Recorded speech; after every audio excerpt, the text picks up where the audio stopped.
Jadi memang instruksi dari pimpinan di kabupaten itu juga mereka mengharapkan ini terbuka, artinya juga menjadi poin lah, poin destinasi Hmm. juga.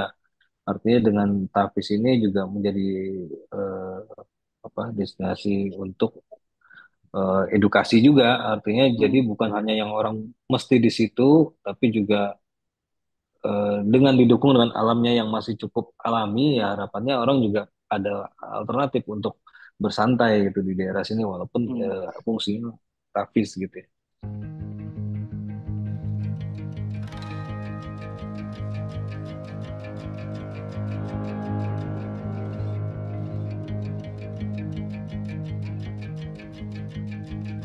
Selamat siang Bapak Ibu dan rekan-rekan. Assalamualaikum warahmatullahi wabarakatuh. Kita ketemu lagi di acara Protos hari ini dan seperti yang Bapak Ibu lihat saya komentar Bapak Ibu masing-masing, kali ini cukup spesial karena Protos hadir dengan Ramadan Series. Jadi kita di acara Protos di bulan Ramadan ini kita akan khusus membahas mengenai rumah ibadah ataupun tempat-tempat pendidikan yang berkaitan dengan uh, ibadah seperti itu. Dan seperti yang Bapak Ibu lihat di layar monitor Bapak Ibu masing-masing, kali ini proyek yang akan kita bahas yaitu adalah Rumah Tapis yang didesain oleh Studio 360 dan di sini kita sudah kehadiran narasumber kita yaitu ada Pak Ferdian Setiandi. Di sini kita sudah kehadiran salah satu narasumber kita, Mas Fergi. Selamat siang, Mas Fergi. Mas Fergi, Selamat siang Mas Bayu. Selamat siang. apa kabar, Mas? Selamat Baik, siang. Alhamdulillah sehat. Alhamdulillah. Oke, mungkin untuk lebih jelasnya, Mbak Ziza mau memperkenalkan secara detail lagi profil dari Mas Fergi. Silakan, Mbak Ziza. Oke, terima kasih Mas Bayu dan di sini saya akan perkenalkan kembali dan di sini sudah hadir narasumber kita Mas Fergi Septiandi ya, ini arsitek prinsipal arsitek dari Studio 360 yang berdomisili di Kota Samarinda. Benar ya Mas Fergi ya? Betul sekali Mbak. Ya, di sini seperti yang tadi kita balik lagi ke topik ya, yaitu ada rumah Tafis gitu kan. Nah, nanti mungkin ini yang kita perlu informasinya nih, seperti apa desain rumah Tafis yang dibuat oleh Mas Fergi dan teman-teman dari Studio 360 dan seperti apa proses desainnya seperti itu. Mungkin ada yang bisa dibagikan cerita kepada kami Mas, silakan. Ya, jadi ini ada sebuah proyek, sebenarnya proyek pemerintah. Kita diminta untuk Hmm. membuat rumah tapis. Artinya rumah tapis ini berada di kabupaten yang nantinya rencananya itu memang akan menjadi tempat menggodok para santri-santri tapis ini yang dari kecamatan-kecamatan. Nanti akan dikumpulkan di sini untuk semacam kayak camp lah, campnya rumah tapis sebelum mereka bertanding di skala yang lebih tinggi. Ya, idenya seperti itu sih, ide dari pemerintah. Wah. Berarti rumah Dan Tafis ini gimana akhirnya ya? kayak pusdiklat gitu ya, Mas, ya, kurang lebih. Tapi untuk kebutuhan hanya area Kalimantan aja atau sebenarnya nasional, Mas? Sebenarnya untuk kabupaten saja, Mas. Jadi sebenarnya Oh, kabupaten yang dari kecamatan-kecamatan yang dikumpulin di dalam satu kabupaten di sini, kemudian mereka nanti akan lebih di situlah mereka digodok untuk lebih lanjut. oke. Nah, yang saya mau tanyain tuh, nah untuk desain rumah tapis ini yang dari pemerintah kota ini, itu disayembarakan terlebih dahulu akhirnya Mas Ferdi mendapatkan proyek ini atau memang mereka langsung merujuk ke Mas Ferdi nih untuk mendesainkan rumah tapis ini nih, untuk awal dari. Eh, Semuanya sih melalui proses tender.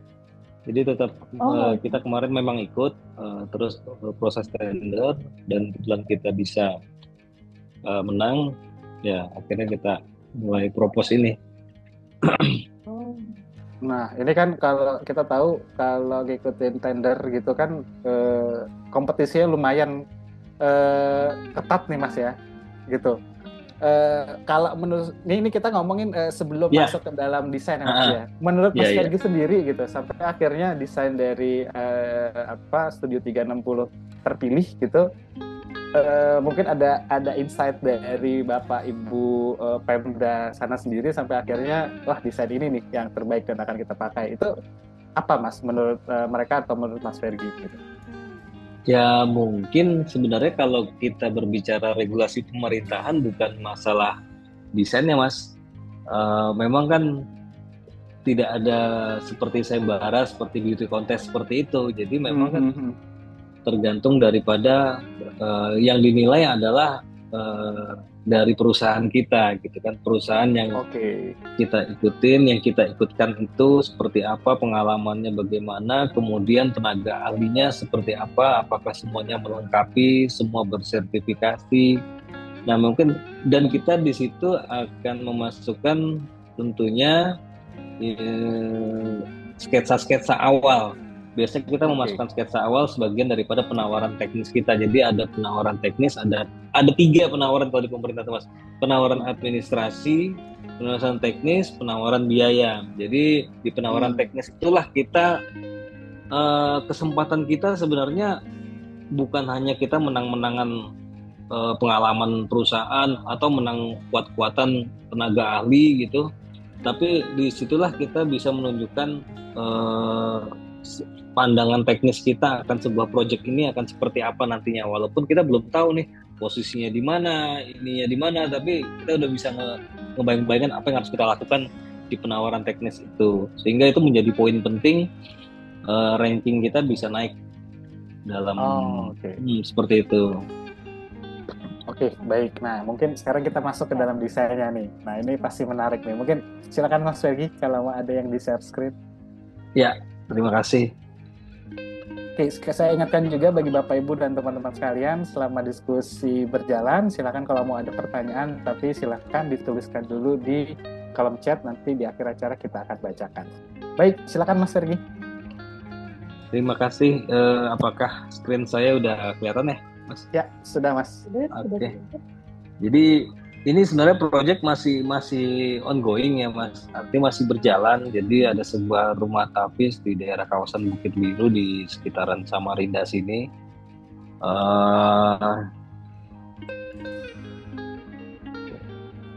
Nah, jadi yang lebih saya sih memang untuk desain ini memang kita nggak terlalu banyak. Mungkin di kesempatan ini kita belum banyak bisa bercerita mengenai eksplorasi desain karena ini semua masih ongoing. Tapi mungkin sedikit bisa memberikan insight lah buat teman-teman bahwa di proyek pemerintahan, karena ini konteksnya proyek pemerintahan, mungkin ada hal-hal yang harus kita pertimbangkan selain desainnya sendiri. Jadi kita juga kadang-kadang di proyek pemerintahan merasa kita di awal tuh ini proyek pemerintah, uangnya tersedia, kemudian kita bisa bebas berekspresi, padahal tidak juga. Justru di situ kita akan kadang-kadang pada kasus ini kita juga menemukan permasalahan-permasalahan di luar desain. Nah mungkin ini bisa menjadi inilah buat kita bersama-sama. Nah ini adalah, jadi kawasannya adalah di Tenggarong, Kutai Kartanegara. Dia berada di tanah yang berkontur. Nah, sebenarnya kawasan ini adalah kawasan wisata zaman dulu, Mas. Jadi di tahun 80-an, 90-an itu sebenarnya bahkan ini dikatanya ini adalah kolam berenang pertama di kabupaten itu. Jadi adalah salah satu kolam berenang pertama di kabupaten itu, tempat wisata. Dulu ada gazebo, ada jalan masuknya, kemudian ada kayak waterpark gitu kali Mas ya? Kayak waterpark zaman dulu lah gitu. Tuh. Nah pada saat kita diketahui lokasinya di sini, wah kita pertama kali langsung, wah ini kenapa nggak dibangkitkan kembali gitu kan? Ini mungkin pasti memorable orang-orang zaman di orang-orang tua kita mungkin bisa kembali lagi. Kenapa ini nggak kita potensi ini nggak mau pengen kita manfaatkan lagi, karena rumah tapis ini berada di sekitar ini. Berangkatnya awalnya setelah kita menang, dikasih tahu tinjau lokasi segala macam, oh seperti ini, ya udah, ya akhirnya kita coba itu jadi potensi. Wah langsung kita coba coret-coret deh, bagaimana kita manfaatin area ini, konsep gini, gambar segala macam. Nah ternyata ada hal penting yang kita terlewat. Ternyata tanah ini bukan tanahnya miliknya kabupaten, ini tanah ini adalah miliknya provinsi. Oh, Sehingga desain ini kita tidak bisa membangun di atas tanah ini karena bukan yuridiksinya kabupaten, ini punyanya provinsi. Jadi mungkin bisa dilaksanakan, tetapi akan panjang sekali koordinasinya mengenai asetnya dan segala macam dan kerjasamanya segala macam. Nah, itu menjadi salah satu poin pertama kita yang ternyata kita juga harus benar-benar tahu hak tanah yang akan kita rencanakan ini seperti apa, sehingga kita mimpinya tadi pengen ngebangun itu juga terkubur gara-gara ternyata kita nggak bisa ngebangun pas di lokasi itu. oke. Akhirnya kita membuat program kedua. Ya udah, kita indahkan deh area wisata yang tadi itu, kita coba pindah ke sebelahnya yang memang area hak tanah kabupaten tersebut, tetapi kita tetap memanfaatkan kolam renang tadi, pengen kita hidupkan kembali sebagai ruang transisi. Jadi kita kembangkan di sisi kiri, ini kita biarkan dengan harapan provinsi melek gitu, tahu-tahu ya udah kita dibikinin juga di sini udah ada sesuatu daya tarik di sini juga, kita coba pancing seperti ini gitu. Ya oke lah. Mas Fergi, sampai maaf, ya saya potong sedikit. Berarti tidak dalam satu kawasan itu hanya bagian tertentu yang memang tanah provinsi gitu ya Mas ya? Bukan berarti bukan semuanya itu adalah tanah provinsi gitu? Betul. Oh, Jadi okay. Kita harus hati-hati. Saya sering sekali mengalami hal itu ya. Artinya tumpang tindih. Sebenarnya gubernurnya satu ya, orang yang sama gitu ya. Cuman kadang-kadang itu antara provinsi dengan kota madya atau kabupaten itu bisa jadi masalah di setelah itu. Kita kota madya yang mengelola, ternyata setelah kita rubah-rubah tanahnya punya provinsi. Nah itu kadang-kadang mereka protes gitu, kok kalian ngerubah-rubah di tanah saya gitu kan. Oh ya. Jadi dipancing dulu dengan ide yang ada dulu sekarang, biar mungkin akhirnya bisa lebih fleksibel gitu kali Mas ya nantinya, mudah-mudahan Mas. Mudah-mudahan sih seperti itu. Jadi ya udah ya, akhirnya kita lanjut nih Mas ya. Ya silakan Mas. Kedua kita buat, kita makroin, kita posisi di sini, terus kita bikin mikronya. Ya udah, jadinya kolam renang itu kita tempelin dengan sarana penunjang kita semacam jogging track dan lain-lain. Kemudian ada posisi asrama, masjid. Udah kita bikin ini di posisi yang sudah tidak aman lah, seperti itu. Jadilah set plan-nya seperti ini. Kita coba kemudian kita programming lagi bagaimana sirkulasinya, bagaimana internal dan eksternal itu bisa bertemu di sarana penunjangnya. Inilah denah-denahnya. Jadi konsepnya seperti ini. Jadi dia semacam satu ruangan besar yang kita bagi menjadi empat ruang, yang di dalamnya nanti satu ruang bisa menampung 12 sampai 15 santri tahfiz. Kemudian ada ruang tahfiznya sendiri untuk baca. Jadilah desainnya seperti ini kita desain dengan kita juga sebenarnya sudah mempertimbangkan tanah-tanah berkontur ini. Jadi kita coba juga sebagian bangunannya panggung, sebagian juga harus ada yang kita ratakan. Nah, menentukan persepsi ini memang berbeda ya pada saat kita menemukan klien pemerintah sama klien swasta. Kalau klien swasta pasti dia akan mungkin tiap malam tuh mesti mikirin ya Mas ya. Nanti saya pengen begini, nanti saya pengen profitnya segini. Mungkin dia jadi pada saat ketemu kita dia udah ada perhitungan jelas gitu kan, dengan perhitungan dengan pengsunya dan segala macam mungkin gitu kan. Nah dengan di pemerintah kita memang sepertinya udah desain aja, ya udah kita desain segala macam. Jadilah seperti ini,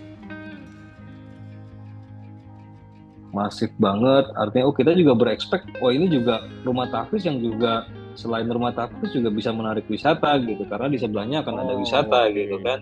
Jadi di sini juga kita bikin flow-nya yang enak.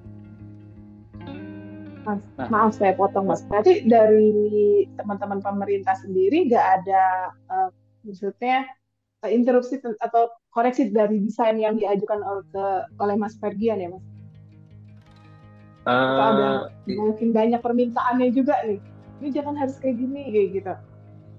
eh, pada ini kan Mas, setelah kita yang pertama itu lokasi tidak bisa, kita membuat lagi di lokasi yang baru dengan Mm-mm. perhitungan programming yang kita buat sendiri. Oh, ini membutuhkan segini, jangka panjangnya akan perlu seperti ini, bayangannya seperti seperti ini. Tentunya setelah ini di ending dari desain ini pun terjadi kegagalan, Mbak. Jadi saya ini menceritakan sebenarnya curhat ya. Jadi project ini saya curhatin aja. Jadi setelah kita desain sedemikian seperti ini dengan kita harapan bisa cukup rumah Tafis ini juga prestis gitu kan.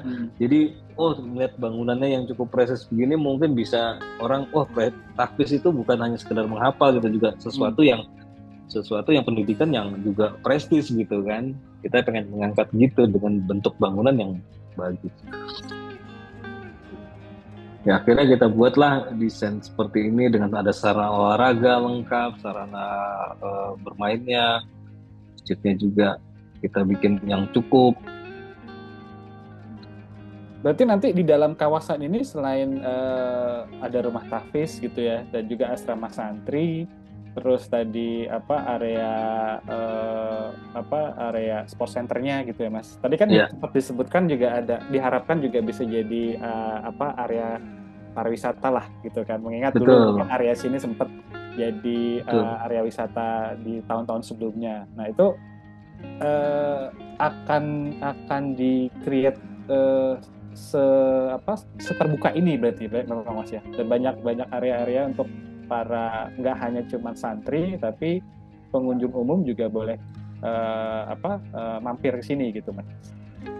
Betul. Jadi memang instruksi dari pimpinan di Kementerian itu juga mereka mengharapkan ini terbuka. Artinya juga menjadi poin destinasi juga. Artinya dengan Tafis ini juga menjadi destinasi untuk edukasi juga. Artinya jadi bukan hanya yang orang mesti di situ, tapi juga dengan didukung dengan alamnya yang masih cukup alami, ya harapannya orang juga ada alternatif untuk bersantai gitu di daerah sini walaupun fungsinya Tafis gitu ya. Iya. Nah kalau boleh tahu dari area mungkin area kota apa sih istilahnya downtown-nya Kutai ke area ini gitu, ke site ini itu seberapa jauh Mas, dan apakah memang udah cukup familiar daerah sini sebetulnya Mas? Sudah, jadi sebenarnya posisi ini dekat banget dengan, bisa dibilang juga masih di dalam kota lah, mungkin 1 kilo 2 kilo lah dari pusat keramaiannya gitu ya. Jadi nggak terlalu jauh. Kemudian juga Bukit Biru ini juga ada beberapa objek lain kayak air terjun dan lain-lain, tapi memang agak lebih ke dalam gitu. Kalau ini justru memang dia posisinya agak keluar gitu, lebih gampang diakses. Nah, kalau melihat dari desainnya juga kan ini sangat modern gitu ya Mas ya. Tadi Betul. Mas Fergi juga sampaikan ada desain rumah panggung juga, dan kita tahu rumah panggung itu salah satu desain yang cukup relate dengan desain-desain di Kalimantan gitu. Nah, betul. Ada masukan juga dari Pemda gitu Mas setempat gitu. Ini desainnya juga menciri khaskan desain Kalimantan dong gitu, atau memang betul-betul Bapak Ibu Pemda itu membebaskan Mas Fergi sebagai desainer untuk mendesain Mas? Sebenarnya membebaskan, tetapi juga kita melihat daripada lokal konten yang pengen kita bawa di sini gitu. Kita mencoba, yang pasti sih lokal konten yang paling, ya saya bukan expert lah di bidang rumah tradisional gitu kan. Cuman setidak-tidaknya saya pengen ini panggung karena kita menghemat biaya. Karena kalau dengan kita harus melakukan infrastruktur perataan, karena dia tanahnya berbukit, itu justru menjadi biayanya jadi bengkak. Kita harus membuat DPT, retaining wall dan segala macam. Lebih baik kita biarkan saja apa adanya, tapi kita bikin panggung bangunannya. Nah, tetapi kan panggung ini juga untuk buildingnya mungkin nggak masalah, tapi untuk pelataran-pelataran yang kita pengen jadi titik kumpulnya ini kita juga membutuhkan ruang-ruang yang flat gitu. Ya. Sehingga makanya kita mempertahankan bentuk-bentuk tangga-tanggaan seperti ini mengikuti kontur yang ada existing. Nah, untuk tipologi bangunannya sendiri ya kita mencoba tetap memberikan sebuah arsitektur modern yang tidak juga meninggalkan daripada kaidah arsitektur rumah tropis sebenarnya. Jadi bukan rumah kota tapi rumah tropis, yaitu beratap miring yang curah hujan juga tinggi di sini yang kita harus khawatirkan. Kemudian penggunaan material-material yang gampang didapat di sekitaran di sekitar Kalimantan kan kayu masih relatif gampang didapatkan. Oke, berarti memang di desain kontur berundak-undak ini memang untuk apa ya mensiasati site-nya juga ya Mas ya, yang berkontur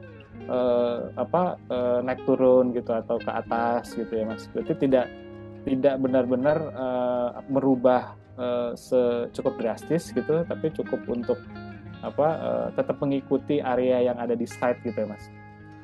Betul sekali Mas. Artinya kita tidak mencoba untuk merekayasa kontur yang terlalu besar karena ya pertimbangan biaya juga, kemudian juga perhitungan strukturnya juga kita akan menjadi sangat panjang. Jadi bagaimana kita memanfaatkan ruang-ruang, memposisikan bangunan dan memposisikan ruang yang kumpulnya di lahan yang agak lebar. Jadi kayak seperti ini memang kebetulan dia lebar ya kita taruh di sebelah sini. Agak nanti terus setelah itu dia langsung turun curam ke bawah gitu kan. Jadi kita manfaatkan semaksimal mungkin lahan yang lebar-lebar. Nah, biasanya kalau di pesantren atau mungkin rumah tahfiz itu kan ada perbedaan asrama putra dan putri gitu, iwan ahwatnya gitu lah Mas ya. Itu ya. Ditandakan kalau di desain ini tuh yang mana Mas?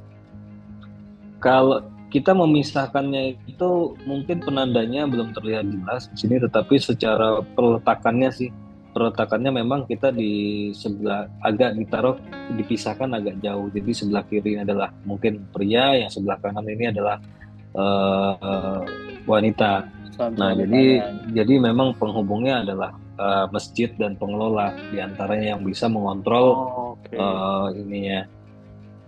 Oke, jadi pusat dari desain rumah tahfiz ini adalah masjid dan area pengelolaannya, ya pengelolanya. Oke, wah ini akan jadi tempat baru untuk ini nih bisa ya berwisata secara lokal, tapi juga bisa mendapatkan ilmu di sini ya Mas ya. Iya. Oke, dan silakan Mas dilanjutkan mungkin. Ya, jadi kita mendesain seperti ini dengan cukup confidence ya kemarin seperti ini. Ada jogging track-nya juga ya Mas ya rencananya ya. Ada rencananya, kita tidak hanya memikirkan yang jatuhnya yang siswa tahfiz, cuman juga kita harapannya ini kan jadi magnet baru gitu ya. Jadi dari sekitar ini tuh bisa main ke sini, bisa olahraga di sini, mungkin trekking, terus finishnya di sini atau sepedaan finishnya di sini gitu. Kita harapin sih ini nggak jadi hanya tahfiz sepi gitu, tapi juga weekend itu masih bisa jadi objek. Berarti memang dibuat ruang komunalnya yang cukup banyak dan luas gitu Mas ya. Jadi iya, betul. Interaksi antara nanti santri yang akan mondok di sini gitu atau teman-teman santri yang dipilih dan bisa masuk ke rumah tahfiz ini juga mereka juga bisa nggak hanya cuma belajar di kelas aja gitu, tapi mereka menghafalnya juga bisa di tempat-tempat komunal yang nyaman. Betul. Ya, itu mimpinya kita seperti itu Mas.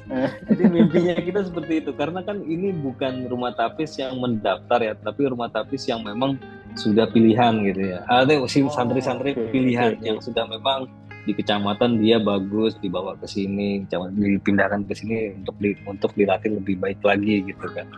Jadi kan bukan untuk lomba-lombaan pengen siapa bisa tinggal di sini, tapi memang harus dipilih dipilih hal ini. Jadi memang ya harapannya mereka nyaman gitu kan, mereka punya space yang enak.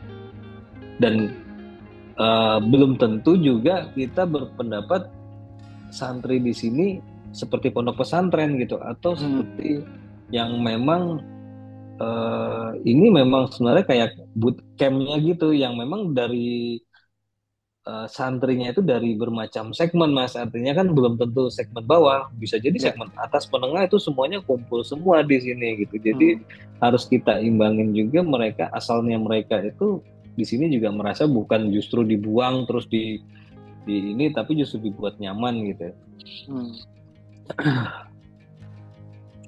Nah, tadi kan tetapi kalau misalkan kita lihat, ya, saya perhatikan juga nih, Mas.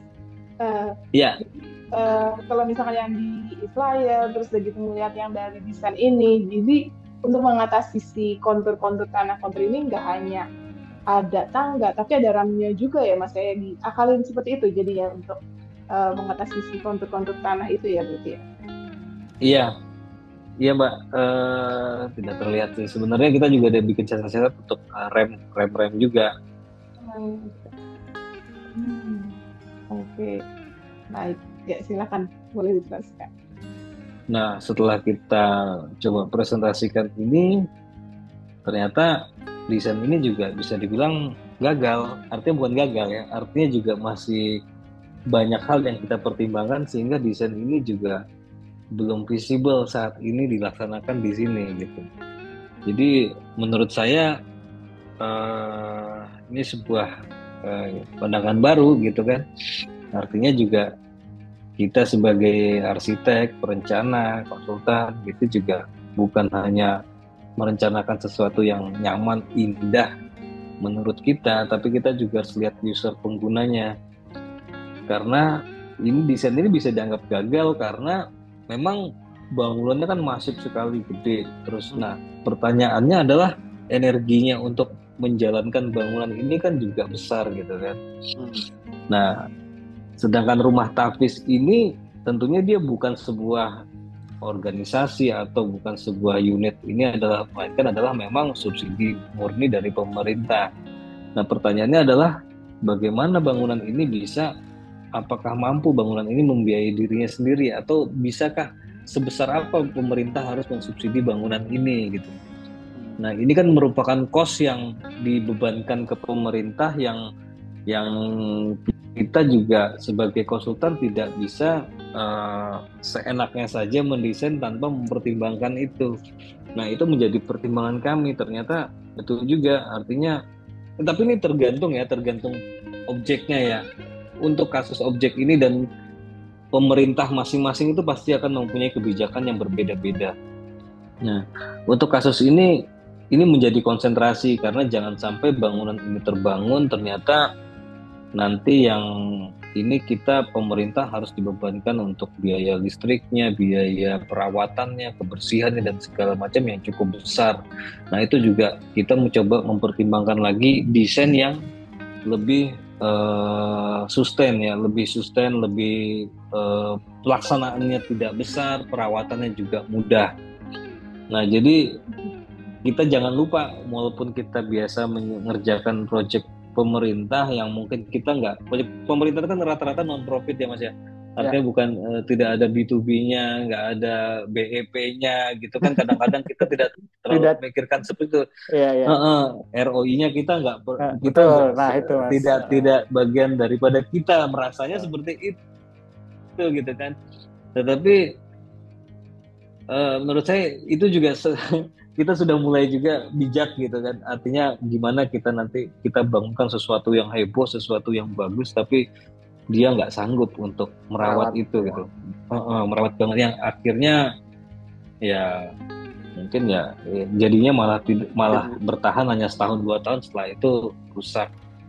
Nah, itu yang menjadi pertimbangan kita. Dan memang ternyata juga ada quote lah, good design is good business, itu saya sangat setuju sekali.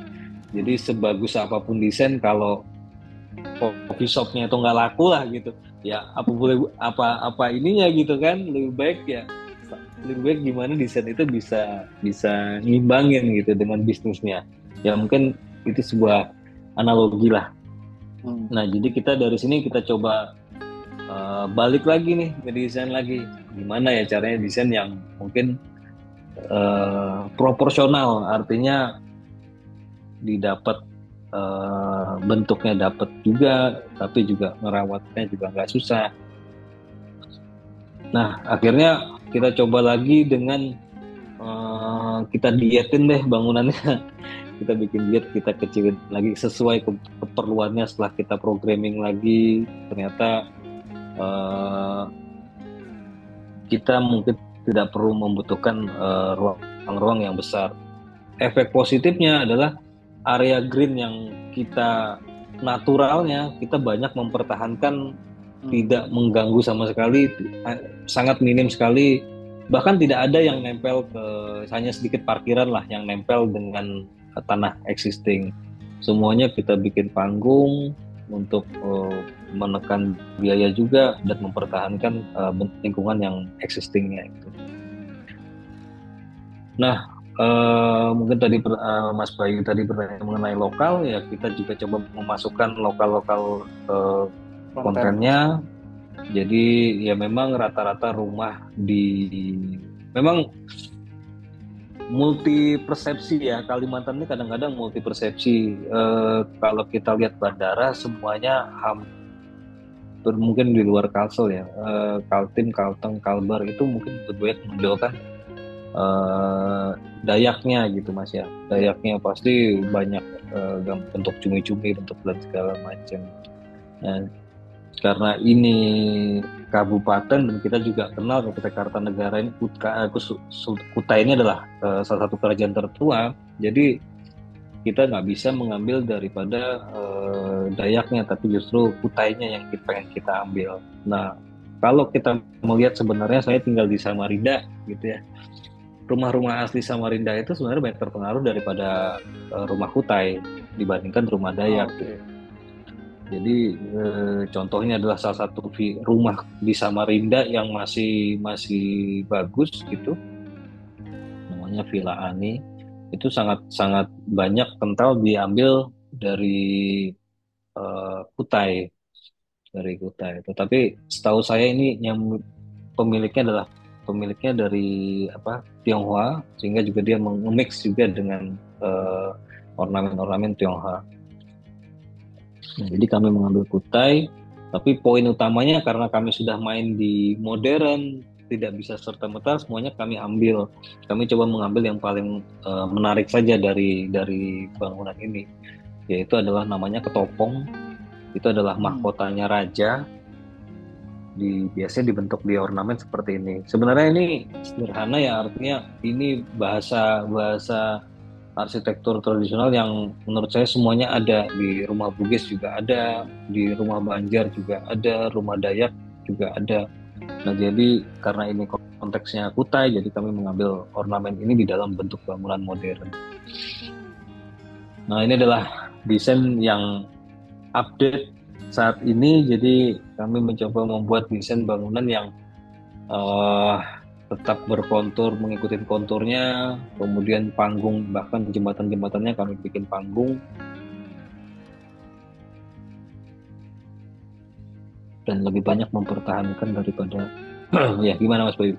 Mas Fergi, berarti pertanyaan saya berarti pada saat pas Studio 360 itu memenangkan tender ini, itu menggunakan desain yang awal tadi berarti Mas. Dan ini adalah pengembangan dari desain yang awal tadi itu berarti.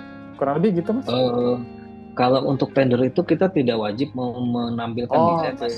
Cuman hanya konsep-konsep saja, artinya programming mungkin seperti apa, kemudian contoh-contoh, referensi, pengawaannya seperti apa yang akan kita rencanakan. Jadi disitulah yang dinilai. Biasanya seperti itu. Jadi kita tidak langsung mendesain, tapi kita konsep-konsepnya lah kita tampilkan duluan. Oh, jadi yang tadi itu memang desain awal pada saat sudah terpilih akhirnya berkembang. Sudah terpilih. Ada beberapa beberapa obstacle berubah di desain kedua ini gitu ya Mas ya. Iya, jadi memang semua happy sebenarnya dengan desain yang sebelumnya Mas. Cuman setelah kita diskusi kembali, kita sama-sama duduk sama-sama, ini usernya adalah nanti pasti guru-guru grafis, kemudian ini ada terus pembiayaan mereka juga seperti apa sih untuk mereka sendiri, dan ini berbayar apa tidak untuk masuknya. Terus itu kan menjadi pertimbangan semuanya, sehingga kita mencoba membuat yang ya sudah, artinya kita nggak bisa terlalu wah, karena nanti resiko-resiko itu akan kita hadapin. Biaya-biaya ya untuk menanggulangi biaya-biaya nantinya akan Betul, besar gitu Mas ya. betul. Nah, jadi ya mungkin ini presentasi ini bisa menjadi insight lah buat teman-teman. Artinya kalau kita ngedesain juga kita harus agak luas agak melihatnya, supaya jangan sampai kita seperti saya ngedesain seperti ini, tahu kita harus balik lagi desain ulang-ulang terus kan. Padahal proyek pemerintah tuh waktunya sangat pendek. Nggak bisa, swasta bisa 6 bulan mungkin ya rata-rata. Kalau pemerintah kalau dengan skala ini paling 2 bulan 3 bulan tuh harus sudah kelar. Nah itu kan waktu kita sangat mepet sekali untuk nyusun ini. Oke, kita balik lagi ke desain nih Mas. Oke, nah ini perubahan yang selanjutnya Mas ya, silakan Mas. Ya, jadi ini adalah perubahan desain yang kita propose lagi. Jadi kita membuat semacam kayak tidak jauh dari kesan keras daripada yang sebelumnya, kemudian egonya juga jauh menurun, tapi kita justru menampilkan mungkin justru alamnya yang kita tampilkan dengan bangunan-bangunan kita. Kalau tadi mungkin bangunannya bisa lebih dominan, kalau sekarang kita bagaimana memanfaatkan alam yang ada dengan kita taruh bangunan-bangunan kita. Tentunya juga lokalnya coba kita masukkan di sini, tapi tetap geometrinya gimana caranya kita tetap harus bisa modern, tidak tradisional. Nah, membicarakan sedikit geometri dan penempatan ruangan-ruangannya nih Mas. Kan kalau kita mungkin kalau kita ngobrol-ngobrol sebelumnya gitu ya, rumah ibadah atau mungkin pesantren seperti rumah Tafis ini, itu kan juga ada kayak kaidah-kaidah tertentu mengenai arah kiblat, terus mungkin tempat tidur santri tidak boleh menghadap ke kamar mandi gitu, kiblatnya nggak boleh ke kamar mandi. Nah itu di area rumah Tafis ini itu Mas Fergie mendesainnya gimana tuh Mas? Mungkin kita lebih kepada fungsional dan lebih pada kemudahan dan kenyamanannya dia Mas ya. Mungkin kalau kepada seperti yang Mas Boy bilang, ini tidak arahnya harus ke kiblat atau arahnya kemana, mungkin saya tidak konsen ke sana karena memang agak panjang kalau menceritakan itu. Jadi kadang-kadang juga ya macam-macam ya Mas ya, artinya masing-masing mazhab juga bisa beda-beda gitu kan pandangan. Betul. Jadi saya lebih cenderung ya sudah kita yang general tapi mereka nyaman, mudah untuk sirkulasinya, seperti itu sih. Nah, ini kalau saya lihat betul kata Mas Fergie bilang ya, jadi perubahan desain yang kedua ini dari segi materialnya pun ini sangat memanfaatkan material-material lokal ya. Kalau tadi kan mungkin banyak konkretnya gitu, kemungkinan akan banyak konkret, banyak perkuatan-perkuatan. Kalau ini memang balik lagi ke desain, mungkin bisa dibilang desain tradisional dari kotanya sendiri gitu ya Mas, dan memanfaatkan lahan sekitarnya malah. Betul Mas. Jadi kita bagaimana mengkombinasikan penggunaan material kayu, tapi juga seperti dinding putih ini juga kita harus tetap menggunakan. Sebenarnya ini bukan bangunan kayu Mas. Artinya juga kita tetap menggunakan struktur kakinya, footnya nih di final kita itu menggunakan batu gunung gitu kan. Untuk pondasinya kita menggunakan batu gunung, hanya naik di atasnya saja. Yang ini juga rangka juga kita sebenarnya pakai baja akhirnya, baja WF untuk rangkanya, karena kita pengen tidak banyak rangka-rangka di atas atap, cuman hanya kulit-kulitnya kita coba tampilkan pakai kayu di fasadnya dan di ornamen-ornamennya. Oke. Tapi memang memang sangat jadi berubah ya Mas ya. Jauh banget. Jauh banget berubah. Jadi kesan lebih teduhnya tuh dapet gitu Mas, karena mungkin banyak memanfaatkannya alam sekitar itu tadi gitu kan ya. Ya, ya betul sih Mbak. Artinya memang kita nih, ya saya nggak tahu ini benar apa nggak ya. Kadang-kadang kita eh, harus cepat beradaptasi ini ya. Kadang-kadang kita pengen seperti yang wah segala macam kita menjadi arsitek seperti itu, tapi karena kendala-kendala ternyata kita nggak bisa menggunakan. Tentunya semua ada positif dan negatifnya. Jadi kita harus mencari merubah balik lagi, kita masuk lagi ke pakemnya kita yang kesini nih, yang cocoknya untuk desain untuk project ini. Jadi kalau kita misalkan ngerevisi yang tadi, yang dua, kita revisi terus, tapi dengan konsep yang seperti itu, saya rasa akan sulit untuk menemukan yang pasnya. Jadi kita harus, berarti kita harus nggak jadi konteks daripada yang heboh wisata dan segala macam. Kita ke alam nih, alamnya kita manfaatin. Yang mudah-mudahan dari sini juga tetap menjadi daya tarik orang untuk bisa datang. Mas, tertarik ya juga. silakan Zah. Ya silakan. Ya, ini jadi sempat tertarik juga nih. Tadi kan sempat Mas Ferdi bilang kan proyek mereka juga cukup cepat nih, cuma 2 bulan udah harus selesai gitu. Berarti benar-benar dibutuhkan adaptasi dari seorang desainer gitu kan terhadap masukan-masukan dari atau koleksi dari si pemerintah atau si owner gitu untuk terhadap desainnya gitu ya Mas. Dan kalau kayak gitu, gimana caranya untuk mendapatkan ya inspirasi ya, atau merubah desain dengan cepat seperti itu? Biasanya dari gimana sih Mas? Karena kita butuh waktu gitu kan untuk mendapatkan ide lagi. Cari idenya, mungkin mesti healing dulu Mas Fergie-nya, Pak. Saya 1 bulan healing dulu ya, gitu. Cari idenya.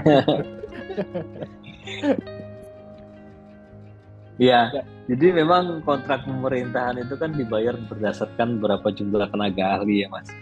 Dan tenaga ahli dan jumlah bulan yang dikerjakan gitu.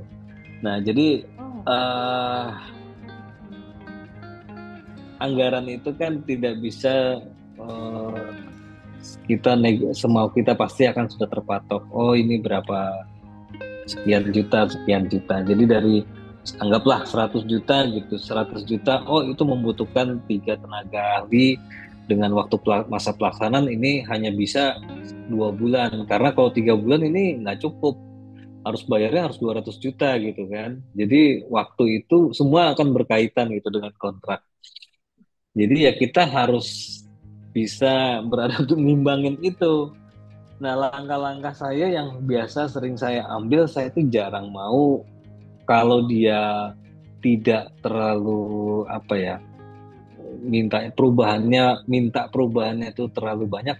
Saya biasanya merevisi sedikit. Tetapi kalau sudah yang berkaitan dengan visi atau misalkan juga konsep fungsinya nanti seperti apa, yang itu sangat jauh berbeda dengan desain, saya lebih cenderung itu mendingan daripada ngerevisi lama, mendingan saya kayak tadi, saya mending balik dari nol, saya ngurut lagi dari awal. Ini arahnya kemana sih, bangunan yang seperti apa sih, apakah bangunan yang komersil kah banget atau bangunan yang memang alam banget, nature banget.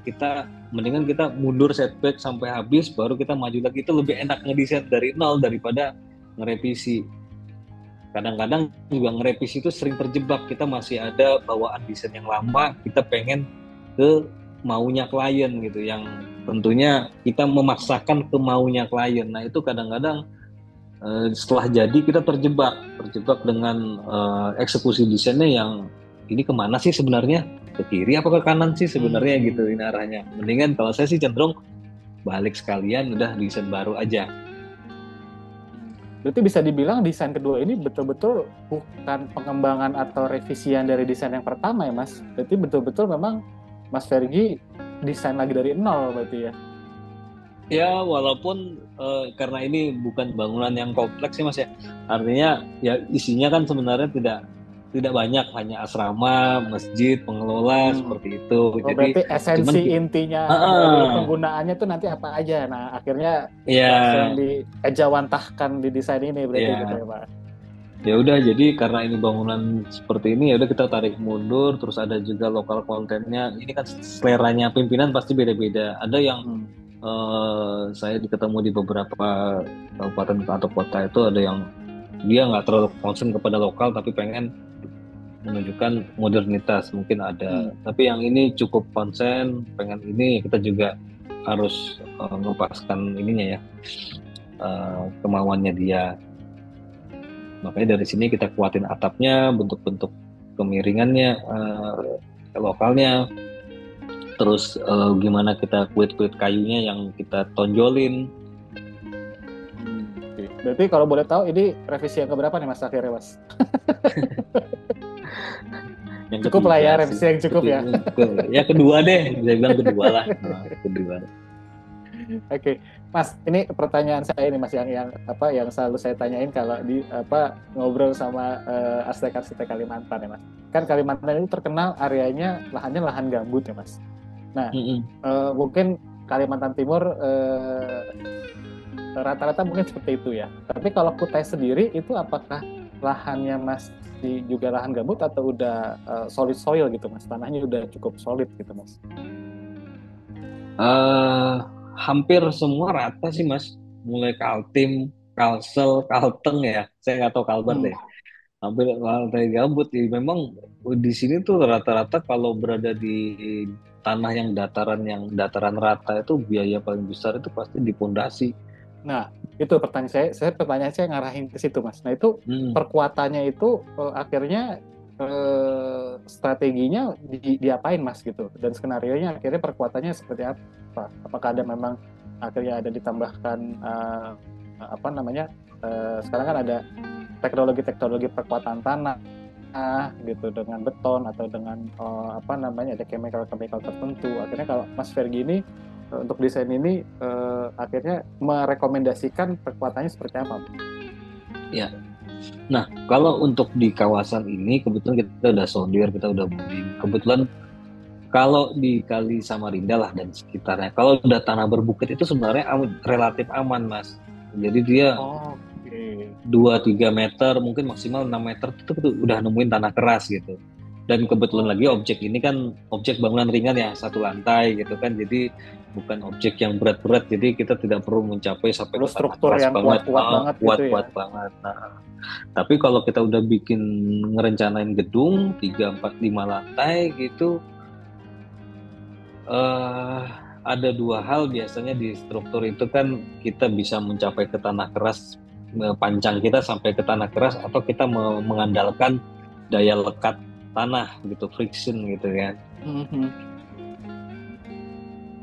Tetapi kebanyakan sih kita selalu mengambil amannya selalu di end bearing, jadi sampai dengan ke tanah keras.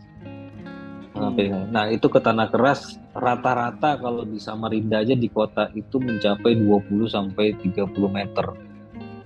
Ketemu tanah kerasnya.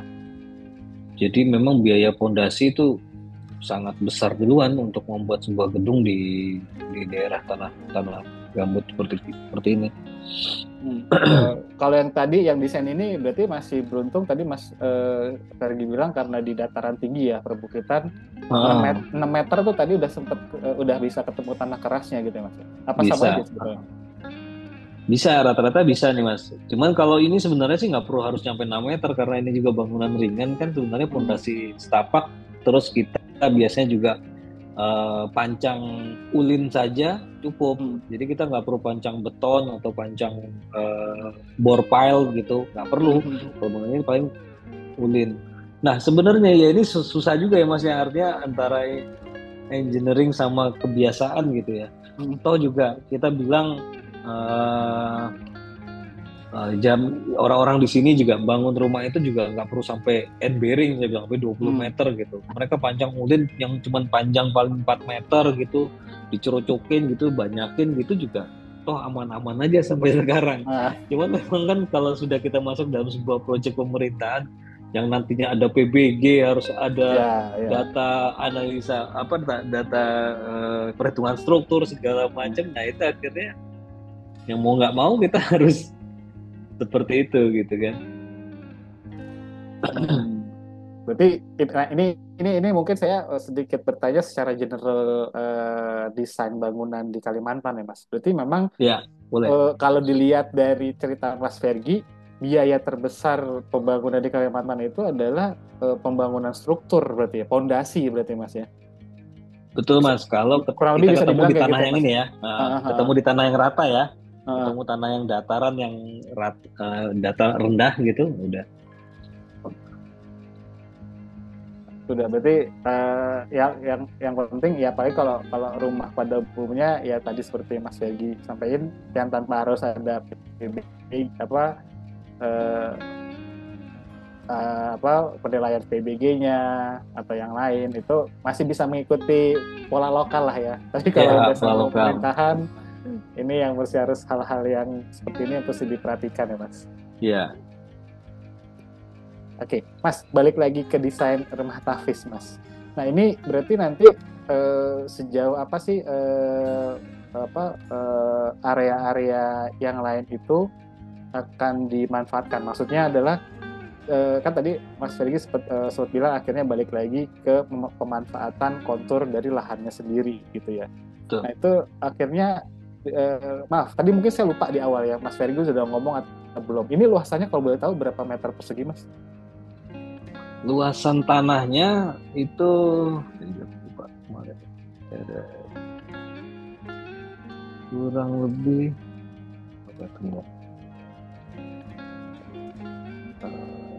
karena ini tanahnya di luar dari tanah provinsi itu ke sananya itu memang belum tak terhingga lah, artinya nanti mungkin ketemu ada beberapa tanah-tanah rumah, mungkin ya kalau yang kita manfaatkan sebenarnya nggak banyak sih Mas, mungkin satu hektaran saja sebenarnya, cuman ada akses jalan yang memang kita pakai untuk menuju ke sini. Karena kita nggak bisa, tadinya kita mikirin aksesnya itu menggunakan akses jalan lama yang dari tempat wisata itu, tapi karena itu punya provinsi, akhirnya mau nggak mau kita membuat jalan baru, membuat akses baru, kalau nggak salah di sini. Sampai aksesnya juga pun di create akses baru gitu ya Mas ya? Iya, jadi kita create akses baru di sisi sini ini kurang lebih sekitar 2 kilo baru ketemu jalan. Padahal dari sisi bawah, dari sisi selatan ini dekat dengan jalan utama. Cuman memang ini konturnya memang cukup terjal, nggak mungkin kendaraan bisa menembus ke sini, hanya bisa lewat sebelah sini, sebelah kiri. Sekitar 1 kiloan lebih lah gitu. Ada kita harus membuat badan jalan dan pengecoran untuk mengakses ke area ini. Oke, nah pertanyaannya sebetulnya jadi kenapa akhirnya Mas Fergi memilih topografi atau pilihan areanya tuh yang bagian-bagian itu Mas gitu? Karena kan pasti akan selain melihat kontur, mungkin vegetasi di daerah di lahan itu juga yang kayaknya perlu dipertahankan atau tidak. Akhirnya bagaimana betul. Mas Fergi menentukan itu akhirnya? Secara makronya sih kita pengen tetap si tempat wisata itu menggugah provinsi untuk membenerin lagi, makanya kita agak deketin ke situ gitu, biar jadi pengingat bahwa di sini tuh ada sesuatu sebenarnya gitu yang ditinggalkan. Nah yang kedua adalah arahnya ke sana ya. Kalau posisi-posisi ini sebenarnya kita sudah mencoba merekayasa bagaimana mencari posisi-posisi yang konturnya yang landai, walaupun berkontur tapi cari yang sudut-sudut yang landai. Makanya bentuknya itu bisa karena di sini sudah mulai agak curam, makin ke sini makin curam. Jadi kita mencari yang landai-landai, daerah-daerah yang landai. Ini ada area mungkin perairannya nggak sih Mas? Mungkin ada kali atau ada sungai kecil gitu Mas? Ada kali itu tidak terlihat di gambar, seingat saya sih di daerah belakang sini Mas, selatan sini ada kali di bagian bawah sini ada, tapi kali kecil sih, bukan sungai besar. Nah itu tadi Mas Fergi juga sempat sempat cerita kalau nggak salah akan dimanfaatkan juga untuk kayak pemanfaatan lahan bagi apa ya bagi Eh, santri-santri dan untuk menambah ya semacam biaya apa untuk maintenance lah. maintenance. Nah itu apakah juga karena ada area perairannya itu juga Mas, kayak ada kali kecil, karena Mas Fergie melihat itu kayaknya wah ini ada prospek untuk bisa mungkin nanti jadi bisa jadi ada tambak atau mungkin apa gitu. Ya, ya, ya, ya memang kalau di konsep yang kedua kita nggak terlalu mikirin ke situ ya Mas ya. Artinya kita pengennya yang wah gitu kan.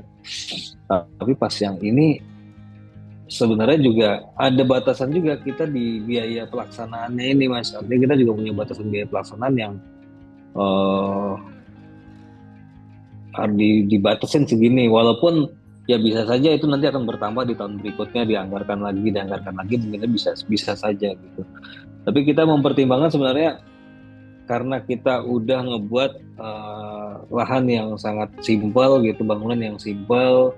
Nah pertanyaannya ada yang alami ini ingin kita buat apa? Kalau kita bikin landscape dengan bunga-bungaan dan segala macam, tentunya biayanya juga besar dan perlu dirawat juga.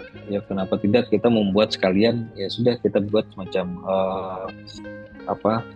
hidroponik atau urban farm lah gitu, semacam itu yang kita sodorkan di sini, sehingga nanti bisa dimanfaatkan juga, mungkin tidak jadikan profit tapi setidak-tidaknya bisa menjadi dimanfaatkan sendiri oleh rumah tafisnya.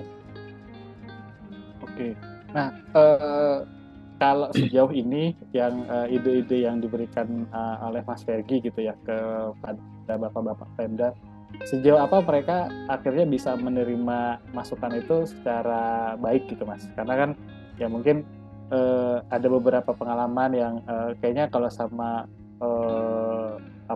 kalau swasta kan mikirnya akan lebih panjang nih, gimana akhirnya tempat kita akan menghasilkan, tapi kalau di pemerintahan kan lebih benar-benar memanfaatkan dan untuk tempat ini diberdayakan untuk orang-orang di sekitarnya gitu Mas. Nah itu pada saat ide-ide Mas Fergie keluarkan, sejauh apa akhirnya mereka bisa terima dengan baik gitu Mas?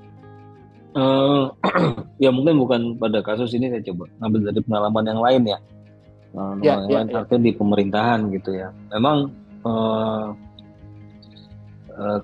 kita harus kembali kepada mengingat kembali kita ini sebagai arsitek yang di dalam konsultan ya Mas ya. Artinya kalau pemerintahan ini kan kadang-kadang tidak mengenal arsitek siapa, walaupun mungkin terkenal di swasta, nasional, di nasional, terkenal secara nasional. Di pemerintahan yang terkenal itu adalah perusahaannya, bendera PT ini gitu misalkan.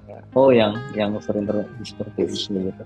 Nah memang kita harus berusaha terus ingat itu posisi kita itu adalah sebagai arsitek di dalam konsultan gitu.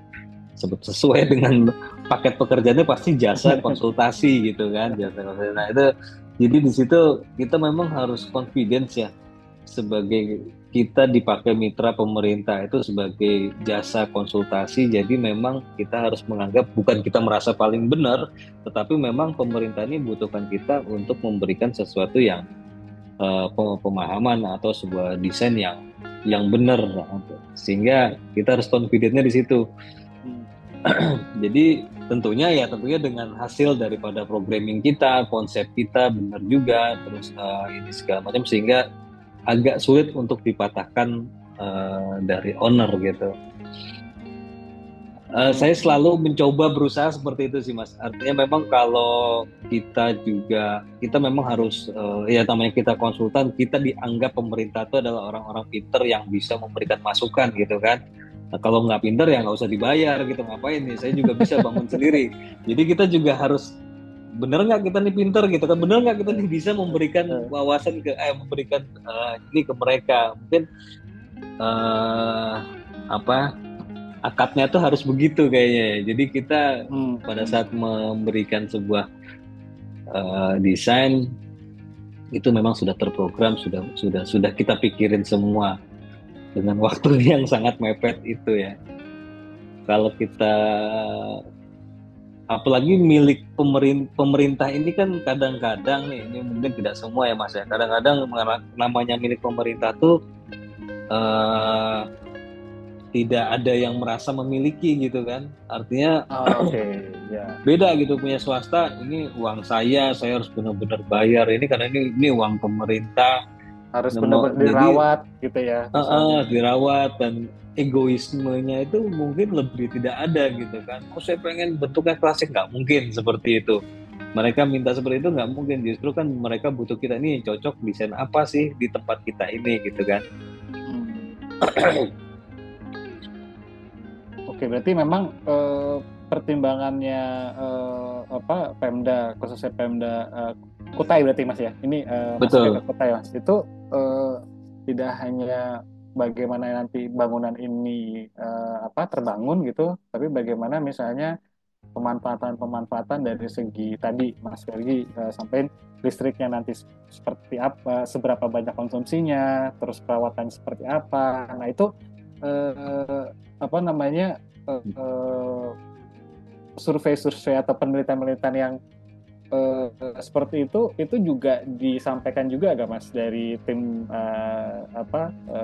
Studio 360 atau Mas Ferginya gitu. Nanti mungkin kedepannya konsumsi listrik kan sekian nih Pak, dan nanti untuk maintenance-nya mungkin akan seperti ini, atau memang hanya kita hanya mendeliver desain aja sesuai dengan brief atau concern-nya mereka gitu, atau fungsinya yang mereka mau gitu. Sampai segitu nggak sih Mas kita menyampaikannya gitu? Seharusnya seperti itu Mas. Jadi memang di end-nya kita juga harus mempertimbangkan itu, artinya berapa sih cost yang akan dikeluarkan pada cost yang dikeluarkan terhadap desain yang kita usulkan gitu kan. Tapi biasanya ya saya biasanya di awal itu pasti kita ingin menampilkan egoisme arsitek kita ya, artinya kita pengen yang seperti ini yang memang ada proses yang pada saat mungkin kalau di skematiknya nanti itu desain developmentnya kita harus coba meminimalisir dari itu. Tapi kan di awal itu pasti kita pengen gongnya keluar dulu, kita pengen konsep kita kuat dulu gitu kan, dilihatkan semuanya. Nah setelah itu baru kita akan mencari alternatif supaya bangunan ini bisa lebih hemat. Ya kalau dari awal kita sudah ke depan tuh kadang-kadang ya kita juga agak kurang bebas ya untuk ini mau kemana nih arahnya. Oh gitu. Jadi memang itu dipersiapkan kalau memang dibutuhkan untuk pada saat mungkin Bapak Ibu Pemda itu akan tentang hal tersebut gitu Mas ya. Jadi nanti kira-kira ini konsumsi listriknya jadi berapa banyak nih kalau desain seperti ini gitu, maintenance-nya seperti apa gitu. Iya. Oke Mas ya. Kalau dari Mas Fergi sendiri gitu ya, dari desain rumah tahfiz ini Mas gitu, menurut Mas Fergi apakah ini sudah cukup low maintenance Mas dari segi perawatan gitu ya? Karena kan tadi Mas Fergi mungkin sudah cukup ada pengalaman dan pembelajaran dari beberapa proyek-proyek pemerintahan atau mulai dari kota lain gitu. Tapi nah kalau dari segi desain Mas Fergi ini sejauh apa nanti sustain-nya bangunan ini nanti pada saat terbangun gitu, yang diharapkan gitu ya? Iya. Jadi waktu Mbak Ziza ngajak ke minta tahfiz ini kan saya juga sebenarnya masih berprogres nih Mbak Ziza, saya bilang kan bisa jadi juga ya mudah-mudahan ini sudah final, mudah-mudahan tidak ada perubahan lagi sih, artinya kita bagaimana memanfaatkan desain ini yang bisa hemat energi artinya ya hemat maintenance juga, artinya bagaimana contoh atap, mungkin kita atap yang kemiringannya cukup tajam supaya kita menghindari bocornya air, karena dari sumber bocor itu akan merusak kemana-mana segala macam, kita coba hindarin. Kemudian juga kita menggunakan di sini semacam mau nggak mau kita tetap juga harus berpikir modern. Kita tidak ingin menggunakan baja ringan yang justru itu untuk bangunan beratap seperti ini nanti akan susah untuk ngebersihinnya karena banyak rangka-rangkanya, walaupun struktur baja lebih mahal, tetapi kita mempertimbangkan ke depannya itu lebih gampang ngebersihin dan segala macamnya. Jadi kita bikin rangka bidang untuk pakai baja, kemudian berundak-undak ini kita harapkan nanti udara panasnya bisa keluar dengan cepat. Nah, kemudian juga penerangan alaminya kita bukain juga di bagian depan dan bagian belakang, sehingga harapannya siang juga tidak perlu menggunakan banyak lampu. Berarti ini penggunaan AC juga agak cukup diminimas ya Mas, diminimalisir ya Mas? Iya, kita sih rencananya kipas angin memang didesain ini. Cuman ya itu belum final sih Mas. Artinya kita juga harus mempertimbangkan apabila sewaktu-waktu ini menjadi AC. Karena ya kita lihat ini rumah tapis yang memang adalah santri-santri terbaik gitu ya, yang mungkin segmennya juga macam-macam. Nanti mungkin itu lebih pada operasional sih. Nanti dari operasional bagaimana, apakah ini diperlukan menggunakan AC atau tidak. Karena jangan sampai juga mereka nggak betah di sini, artinya mereka justru mau di camp di sini, mereka nggak betah, lari kabur gitu kan, jadi masalah juga kan. Jadi kita bikin konsepnya tetap, tapi ya juga tidak bisa privilege juga karena kita ini tetap adalah kita bikin konsepnya juga tetap dia berkumpul gitu. Nah, kalau boleh tahu Mas, dalam satu asrama itu didesainkan itu berkapasitas nanti akan ada berapa santri Mas? Rencana kita apakah nanti akan 50-50 antara santri wanita dan laki-lakinya, atau ada yang akan lebih banyak gitu Mas? Santri lakinya mungkin lebih banyak atau santri perempuannya gitu? Ya, jadi desain ini memang bisa dibilang ini bisa menjadi prototipe Mas. Prototipe. Jadi kenapa kita tadi mungkin belum tersampaikan, artinya membuat bangunan yang terlalu gemuk, yang besar, yang seperti alternatif pertama itu satu wanita, satu laki-laki. Jadi kita memang membuat prototipe bangunan ini yang bisa diperbanyak. Diperbanyak karena kan lahan masih luas gitu kan. Kita hanya tinggal menambahkan istilahnya kalau di sini itu namanya gertak ulin atau jalan ulin, ini kan jalan kayu ulin gitu. Kita tinggal menghubung-hubungkan saja, tapi kita membuat prototipe satu komplek ini bisa menampung kurang lebih 40 santri. Nah, saya juga ini kembali ke manajemen, ada memang karena kami mendesain ini sesuai ketersediaan daripada anggaran untuk pelaksanaannya, ya walaupun ini memungkinkan ini satu mungkin yang lebih dekat ini adalah perempuan, kemudian ini adalah laki-laki gitu, bisa gitu. Tapi masih dalam masa penggodokan, apakah ini nanti ada juga kemungkinan pria dulu. Jadi yang perempuan mungkin nanti akan ditempatkan di tempat yang lain. Tetapi karena lahan luas sebenarnya ini bisa di-generate lagi di sebelah-sebelahnya, naik ke atas, sampai ke samping ke sini. Makanya ide desain kita ya udah mendingan kita bikinkan prototipe yang kapasitasnya nggak terlalu banyak tapi bisa ditambah terus gitu. Jadi kayak istilah sekarang tuh desain rumah tumbuh ya Mas ya. Tapi di sini nambahin tafis ya, rumah tafis tumbuh gitu ya. Jadi nanti bisa nambah nanti bangunan-bangunan baru. Mungkin tadi kan awalnya untuk asrama hanya yang laki-laki, nanti nambah yang perempuan. Mungkin nanti akan dimasukkan fasilitas bangunan yang lain. Fasilitas penunjang lainnya, iya. Oke, wah menarik benar Mas. Jadi memang sebagai desainer memang kita harus bisa memahami si pemberi tugas sejauh apa sih Mas ya, kemampuan dan kapasitas mereka juga gitu ya Mas ya. Betul Mas, kita harus apalagi di pemerintahan ya, kita harus peka banget karena mereka juga kadang-kadang nggak peka gitu kan. Kita memang harus peka ke mereka kita yang malah sering kasih memang kasih kode-kode malah ngasih kode-kode. Jadi jangan sampai kita ngebangun gitu mereka nggak bisa ngebangun gitu kan, atau tugasnya cukup berat buat mereka gitu kan. Akhirnya beberapa, ya kita ini kadang-kadang berpersepsi, oh owner tuh awalnya pasti pengen yang, oh saya pengen yang bagus gini, akhirnya kita buat yang bagus. Setelah udah jadi yang bagus, wah nanti ini gimana, ngerawatnya gimana, ini gimana, wah akhirnya berubah. Akhirnya kita coba riset ulang seperti ini. Oh ternyata, makanya kalau kita ngerevisi yang tadi, wah berat banget kita ngerevisi itu. Mendingan ya udah kita tarik lagi dulu, oh ini nanti akan berkembang, ini segala, akhirnya kita bikin skala yang lebih kecil-kecil. Oke. Nah, mungkin ini menjelang pertanyaan-pertanyaan terakhir nih Mas.